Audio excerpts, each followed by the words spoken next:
حضور صلی اللہ علیہ وسلم کی حیات طیبہ کے آخری ایام میں یہ واقعہ پیش آیا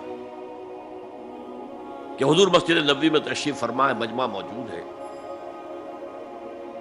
اچانک ایک شخص ظاہر ہوتا، شدید و بیاض ثیاب،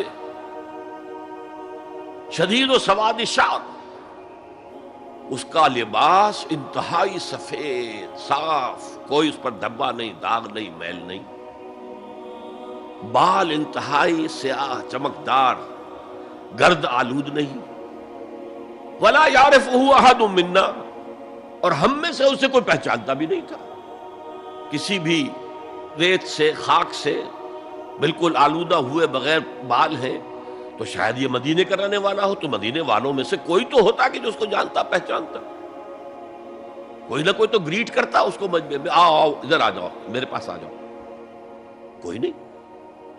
اور اگر براہ راست باہر سفر سے آ رہا ہے تو کچھ گرد آلود بال ہوتے، کچھ کپڑے میلے کچیلے ہوتے، تو لوگ حیران تھے۔ اور مزید یہ کہ اس نے سیدھا تیر کی طرح مجمع کو چیرتا ہوا حضور کے عین سامنے جا کر بیٹھ گیا۔ اب لوگ حیران ہیں، یہ ہے کون؟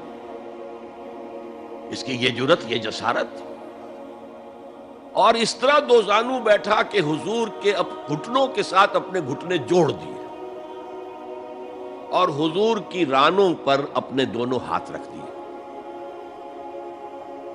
اب سوال کیا، یا محمد اخبرنی عن الاسلام،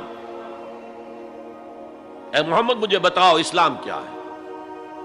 حضور نے فرمایا وہی جو میں ابھی آپ کو حدیث سنا چکا ہوں، الاسلام ان تشہد اللہ الہ الا اللہ وان انا رسول اللہ وان تقیم الصلاۃ وتؤتی الزکاۃ وتصوم رمضان وتحج البیت ان استطعت الیہ سبیلا۔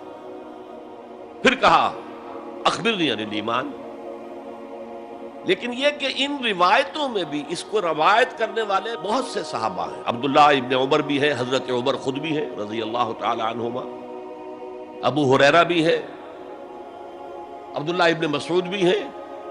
چونکہ ایک مجمع میں واقعہ ہو رہا تھا نا، تو مجمع کے اندر تو بہت سے لوگ سن رہے ہیں۔ اگرچہ جیسے آج بھی ہوگا کہ میں جو بات کہہ رہا ہوں، آپ میں سے بہت سے حضرات میری ساری بات سن کر اگر کہیں جا کر رپورٹ کریں گے تو ان کی باتوں میں اختلاف ہو جائے گا۔ لہذا اس حدیث کی روایت میں اختلاف ہے۔ بعض روایتوں میں یہ ہے کہ پہلے پوچھا اخبرنی عن الایمان، پھر پوچھا اخبرنی عن الاسلام، اور یہ جو حضرت عمر کی روایت ہے اس میں ہے سب سے پہلے آپ نے پوچھا اخبرنی عن الاسلام، پھر دوسرا سوال آیا اخبرنی عن الایمان۔ اچھا، اس کے بعد ایک دو سوال اور بھی کیے، اب میں تفصیل میں نہیں جا سکتا۔ پھر وہ شخص چلا گیا، حضور نے کہا ذرا اس کو بلانا واپس، دیکھا تو کہیں بھی نہیں، زمین کھا گئی، آسمان اچک کر لے گیا، اللہ جانے۔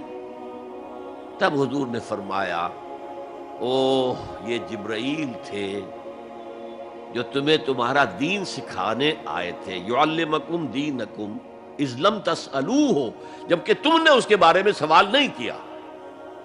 اور یہ پہلی بار ہے کہ میں جبرائیل کو پہچان نہیں سکا، انسانی شکل میں وہ آئے اور میں پہچان نہیں پایا، ورنہ اکثر حضرت دہیہ کلبی کی شکل میں آتے تھے، انسانی صورت میں جب بھی حضرت جبرائیل آتے تھے۔ حضرت دہیہ کلبی جو ہے وہ بہت ہی حسین جوان رانا، ان کی شکل میں آتے تھے۔ بہرحال یہ اتنا اہم مسئلہ ہے کہ اس کو کلیئر کرنے کے لیے کہ دودھ کا دودھ پانی کا پانی علیحدہ ہو جائے، ایمان کیا ہے، اسلام کیا ہے، دنیا کا نظام اسلام پر ہے، ایمان پر نہیں ہے، آخرت کا معاملہ ایمان پر ہے، اسلام پر نہیں ہے۔ کوئی شخص مسلمانوں کا بہت بڑا قائد ہو، بہت بڑا لیڈر ہو، لیکن ہو سکتا ہے آخرت میں زیرو ہو۔ میں حدیث سنا چکا ہوں آپ کو، ایک شخص دنیا میں شہید سمجھا جا رہا تھا، ایک شخص دنیا میں بہت بڑا عالم سمجھا جا رہا تھا، ایک شخص دنیا میں بہت بڑا سخی سمجھا جا رہا تھا، اور اللہ نے سب کے دعوے جو ہیں ان کی نفی کر دی۔ تم نے جنگ کی تھی اس لیے لیقال جریء کہا جائے، بہت ہی جری آدمی ہے صاحب، بہت بہادر آدمی، کیا کہنے اس کے۔ لیقال سخی، بھائی بڑا سخی آدمی ہے، سخاوت کے دریا بہا دیے اس نے، بھائی بہت بڑا عالم ہے، اس سے علم کا کتنا جو ہے لوگوں کو فیض پہنچا ہے۔ وقت قیلا، یہ تمہارا مقصود تھا، وہ مقصود دنیا میں حاصل ہو چکا، تمہاری شہرت کے ڈنکے بج چکے، اب یہاں تمہارے لیے کچھ نہیں۔ اور پھر اللہ حکم دے گا اور فرشتے منہ کے بل گھسیٹتے ہوئے اسے جہنم میں جھونک دیں گے۔ تو وہ اسلام وہاں کام نہیں آئے گا، بلکہ اسلام کیا، اسلام پر اتنی اضافی خوبیاں بھی کام نہیں آئیں گی اگر دل میں ایمان نہیں اور اس کے نتیجے میں نیت درست نہیں۔